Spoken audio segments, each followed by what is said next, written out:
Nah kita mungkin mulai dari gimana sih bro, cara sebenarnya orang itu fundamental yang ngatur uang tuh gimana? Biar mereka bisa melek nih. Step satunya apa sih kalau dalam ngatur uang itu? Nah sebenarnya ada data yang menarik dari riset OJK bro. Iya. Disebutkan bahwa 51% warga di Indonesia, ini risetnya tahun 2022 ya. Iya. 51% warga Indonesia itu tidak memahami literasi keuangan. Artinya ada suatu fundamental yang kita ngomong ya sedikit bermasalah dengan masyarakat kita. Ya. Bahwa orang ini punya ini ya apa keinginan untuk kaya. Jadi tapi mereka ini nggak punya ya literasi keuangan yang oke. Jadi itu ya yang menjadikan dasar dan juga akar masalah. Maka itu ya kita hadir ke teman-teman semua sebagai media dan juga platform dan juga sosok yang mengajarkan mengenai literasi keuangan di Indonesia. Iya. Jadi teman-teman kita di sini pengen ngajarin kalian, banyak yang bilang oh ini cuma sekedar buat investasi atau cara cepat kaya. Kita paling nggak suka ya dibilang kita itu ngajarin untuk kalian cepat kaya. Ya. Gak ada yang pernah bilang ke kalian bahwa kalian tuh bisa lakuin apa yang kita lakuin. Cuman kalian kalau dengerin kita, gue yakin ya sedikit demi sedikit hidup lo itu pasti berubah. Nah jadi teman-teman ini mungkin gue jelasin dulu tangganya. Jadi belum selesai soal tangganya yang sama Najib ya. Gue selesai. Yes. Yang pertama tuh nabung 10 juta dulu bro. Ya. Nabung 10 juta dulu. 2, lunasin hutang-hutang kecil kecuali KPR. Gue kasih pengecualian ini KPR. Kalau udah terlanjur kena jeratan, kecuali lu Alfian kerja sini lunas enak kan? Iya. Nah, ya, kecuali kerja lu di sini Alfian, nih, mau lunas ini Kalo, dilarang riba harus tulisannya. Iya, kalau di sini dilarang riba soalnya. Jadi lu harus lunasin riba yang kecil. Contohnya apa? Kartu kredit bro. Yes. Kartu kredit, utang-utang sama orang itu beresin. Ya, itu lu kayak tangan lu pegang bara gitu, panas. Jangan ngutang buat mobil. KKB bahkan boleh dilunasin dulu. Ya. Tapi kalau KPR memang agak sulit kan bro, nggak semua orang punya income. Jadi kecuali KPR, lunasin semuanya dulu utang. Itu nomor 2. Nomor 3, jadi hutang itu di atas bahkan dana darurat teman-teman. Ini jangan salah nih. Orang ada yang ngajarin dana darurat dulu baru utang. Salah itu. Ya, salah. Hutang dulu kecuali KPR karena besar sekali. Yes. Mungkin mereka nggak bisa selesaiin. Karena gini bro, hutang kartu kredit atau hutang yang lain-lain itu ada 33% setahun. Ya. Jawabannya investasi itu sulit sekali 33% setahun. Pasti. Jadi lu pasti kalah. Ngalahin ribanya nggak bisa. Benar. Lu ngalahin riba aja nggak bisa. Iya. Kita nih disuruh balapan sama riba 33%. Ampun bos gitu. Iya. Ampun. Daripada riba mending ke rimba ya. Iya jangan ya. Riba. 2. Berantas pokoknya ya. Yes. Karena selama lu masih pakai riba, lu budaknya orang yang riba itu. Karena hutang, misalnya gue hutang sama bro kakak. Ya. Hutang gue itu adalah asetnya dia, makanya namanya obligasi kan. Yes. Hutang gue itu adalah asetnya orang lain gitu. Jadi jangan jadi budaknya orang lain. Kalau gue berhutang sama bro kakak utang nih, udah gue jadi budak dia. Iya. Tapi ada komen lucu dari Mami dia story. Ibu rumah tangga dana daruratnya suami bro. ya boleh, kalau suami lu ada dana darurat ya wes. Ya kan kita kalau ngomong buat Najib tadi. Bisa diandelin. Ya kalau bisa suami bisa diandelin. Nah 3 ya, simpen 3-6 bulan. Tapi gue lebih setuju yang bro kakak. Kenapa? Karena waktu itu Ray Dalio, gue pernah beli kelasnya bro. Gue pernah beli kelasnya Ray Dalio.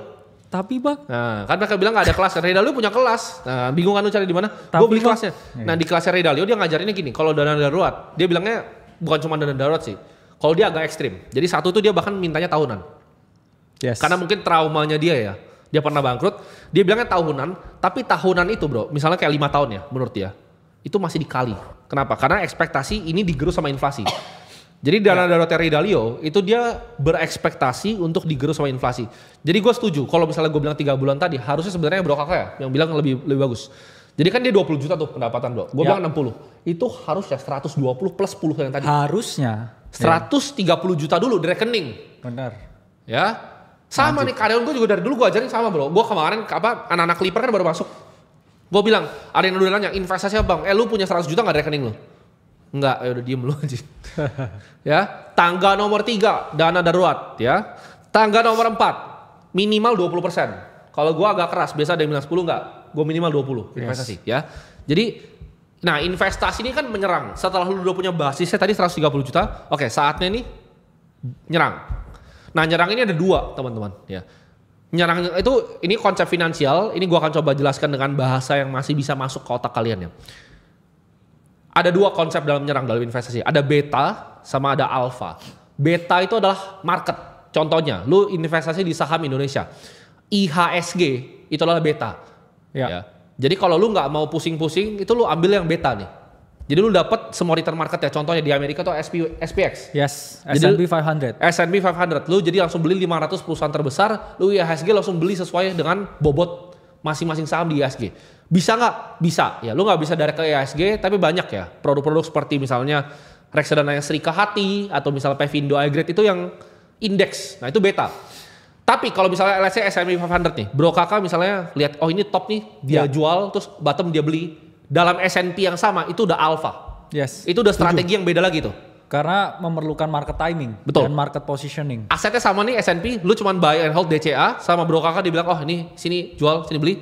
Bro Kakak tuh bisa dapat lebih tinggi dari S&P. Itu namanya alpha. Iya. Di saat ada keputusan bro, gue bilangnya keputusan. Jadi bisa bedain beta sama alpha nih keputusan. Ya. Ketika contoh, lu mau beli kripto, lu beli Bitcoin itu beta teman-teman. Itu beta. Yes. Tapi di dunia ini, ya itu nggak masuk beta sebenarnya, karena alternatif aset. Dan sangat volatil dibandingkan aset kelas yang lain. Yes, tapi di dalam aset kripto itu adalah betanya Bitcoin. Lu kalau mau beli dan jual Bitcoin, itu lu udah alpha tuh, udah beda. Setuju. Ya, ini konsep yang mungkin kalian belajar nih, kalau kuliah nih harus selesai finance mungkin sampai S2, tapi gue jelasin di sini gampang banget. Beta sama alpha. Nah, alpha ini bakat bro. Jadi Setuju. alpha ini bakat.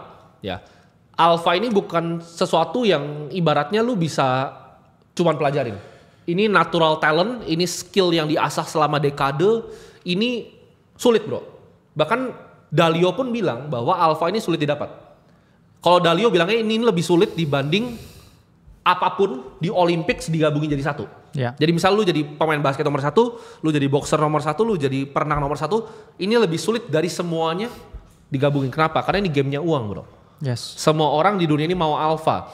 Jadi yang nanya, banyak yang bingung bro, akademi kripto itu apa? Akademi kripto itu Bro Kakak dan kita, gua yang kita kerjakan di sini, kita ngajarin caranya mendapatkan alpha. Yes. Tapi balik lagi, itu nggak semua orang bisa. Investasi itu harus, paham nggak? Setuju. Investasi itu harus, tapi nggak semua orang harus alpha. Lu bisa investasi dengan beta, lu bisa beli indeks IHSG. Ya. Lu bisa beli indeks S&P 500 dan you'll be fine. Lu akan lebih bagus dibanding orang-orang rata-rata. 100%. 100%. Karena gini, lu tau nggak dengan $100 per bulan, ya, lu invest bro. Kita cari growth fund yang sederhana lah. Iya. 11%, 11,5%. Itu lu bisa dapat $1,5 juta dalam waktu 30 tahun. Itu namanya bunga majemuk teman-teman, compounding interest. Jadi lu harus investasi tapi lu nggak harus jadi profesional investor. Nah, jadi banyak yang bingung nih. Apa sih yang kita lakukan di sini dan di Akademi Kripto? Akademi Kripto itu untuk kalian belajar jadi profesional investor. Setuju. Untuk nyari alpha. Karena banyak yang akhirnya belajar sama kita tuh kerja di exchange kayak Indodax, di toko kripto juga ada. Bahkan fund-fund luar ya, tapi kan kita nggak bisa sebut ya. Ada yang berhasil lulusan dari kita itu kerja di fund-fund luar dan kebanyakan ya jadi influencer kesayangan kalian. Bisa dilihat di testimoni kita. Bisa lihat di testimoni kita gitu. Itu ada di Discord kita testimoni. Nah, dan soalnya banyak yang bilang, tapi ini kan investasi atau apa? Investasi itu dibagi dua dulu teman-teman ya. Jadi ini masih poin nomor 4 nih. Investasi dibagi dua. Alpha dan beta. Lu adalah orang yang yakin mau main Olympics, lu mau jadi professional investor kayak kita atau tidak. Misalnya Alfian nih, Alfian bilang oke, gue mau beli saham nih, terus dia mau bilang oh kayaknya BRI bakal outperform BCA, gue pukul dia pasti. Ya. Gue pasti bilang Alfian lu beli indeks gitu. That's it, that's all. Kayak Pierre nih, ya kan? Dia mau coba misalnya di kripto tuh dia mau beli yang lain selain Bitcoin pasti gue pukul dia. Benar. Kenapa? Karena itu adalah betanya market kripto. Gitu. Ya, makanya ada konsep namanya higher beta. Jadi kalau misalnya orang beli misalnya Sui, Solana, itu masuk ke higher beta. Tapi itu lu udah masuk kategori professional investor yang harus full time bro. Setuju. Ini bukan pekerjaan sampingan. Kalau beta itu pekerjaan sampingan. Market itu bisa pasif. Contoh, Najib tadi. Najib itu kerjanya apa? Dia kan kerja di pertanian bro. Ya. Najib bisa sisihin misalnya 5 juta uangnya. Dia main beta nih. Dia invest di misalnya indeksnya Jepang atau S&P 500. Najib will be good gitu. Ya, Lu tabung dulu 130 juta Najib, lu beli indeks, lu beli Bitcoin indeks, misal bagi dua lu barbel lah, 50% S&P, 50 Bitcoin, silahkan, itu ntar lu jadi miliarder Najib. Yes. you will be milliarder in no time dengan income power 10-20 segitu. tahun lah ya, Iya. in no time-nya. Untuk 10 normal tahun. people. Dan Iya. itu pun juga lebih bagus daripada Lu jadi gembel. Karena 90% orang di dunia ini. gue yakin bro, banyak nanti kalau kita telepon di sini ya, yang udah tua, terus nggak ada tabungan, itu 100% salah lu. Ya, Lu setuju. kalau sampai jadi tua, tapi nggak ada tabungan bro, ada yang bilang, tapi kan income gue stagnan, lu yang stagnan. Iya. Kenapa nggak income orang di sini bisa nggak stagnan? Skill lu yang stagnan gitu. Nah, gimana caranya improve income? Nah, itu nanti kita bahas nanti bro, cara improve income. Tapi kita lanjut Setuju. tangganya dulu. Nah, tangganya ini sebenarnya gue ganti bro, banyak yang gue ganti. Karena gue banyak terinspirasi sama dia juga. Yes. Yang kelima ini gue ganti. Tadinya dulu, gue ingat tangga kelima tau nggak apa bro? Dana pensiun. Cuman dana pensiun itu sebenarnya masih jauh teman-teman. Ya, masih jauh. Jadi bro kakak ini kasih tahu gue, kayaknya bukan dana pensiun, tapi dana pendidikan anak. Nah, ya. Jadi kita akan bahas di sini bro, tentang yang kelima. Yes. Itu inspirasi dari dia, kemarin kita baru ngobrol, kita mau bikin ulang tangganya karena kita mau bikin ternak uang lagi. Jadi nomor 5 itu bukan dana pensiun, karena dana pensiun itu terlalu jauh dan yang paling tinggi inflasinya bro kakak kasih tahu gue bahwa dana pendidikan anak. Ya. Jadi dana pendidikan anak itu yang orang paling sulit untuk dapatkan, karena inflasi bisa 20-25% per tahun. Dan Tapi yang datanya nggak segitu biasanya. bisa lebih bahkan. Yes. 30 kan sebenarnya. Ini gua trim down aja buat mereka. Ya. Yang keenam itu lunasin KPR baru, ya. Ketika lu udah punya serangan investasinya, lu udah punya dana pendidikan anak, baru lu hajar KPR secara cepat. Ya. Ketika KPR udah beres, lu udah selesai nomor 6, nomor 7. Itu namanya bikin kekayaan dan berbagi, bro. Ya. Nah, itu di stage kita nih, level kita nih, udah bikin kekayaan. Nah, bikin kekayaan ini nanti mungkin kita akan bahas di Ternak Uang ya, buat teman-teman yang punya harta mungkin di atas 50 miliar, kita kasih tahu caranya ya. Exactly. Karena ngatur di atas 50 miliar tuh beda banget sama kayak ngatur 10, 5 miliar. Wealth preservation, ya cara lu bikin enduring wealth, lu bikin kekayaannya kayak Rockefeller, Rothschild, Dan yang kita turun ke anak-anak lu gitu. juga kasih akses kita ya, Ya. untuk wealth maintaining itu dan Dan juga Gini, direct access ya. direct akses ke kita dalam format gini. Kan contoh seperti misalnya lu pengen tahu kan pasti gua dana darurat pakai apa? Pasti lu pengen tahu. Yes. Tapi gua tidak akan pernah bisa share di publik. Kenapa? Karena MI yang gua pakai untuk dana darurat gua, yaitu teman-teman sendiri juga, dan aumnya kecil-kecil, bro. Gitu. Gua nggak pengen share itu ke khalayak luas. Tapi ntar kita kasih general advice aja. Lu bisa taruhnya di produk mana, ya? Apa yang lu bisa pakai untuk jaga kehidupan lu. Jadi teman-teman paham ya, tangga dana darurat itu seperti tangga ternak uang itu seperti apa? 1 ya nabung 10 juta, 2 itu lunasin semua hutang, 3 simpen dana darurat, 4 invest minimal 20%, pilih beta atau alpha, 5 itu dana pendidikan anak, 6 itu lunasin KPR, 7 itu bikin kekayaan, jaga kekayaan dan berbagi ya. Setuju. Simple ya bro ya. Yes. Kita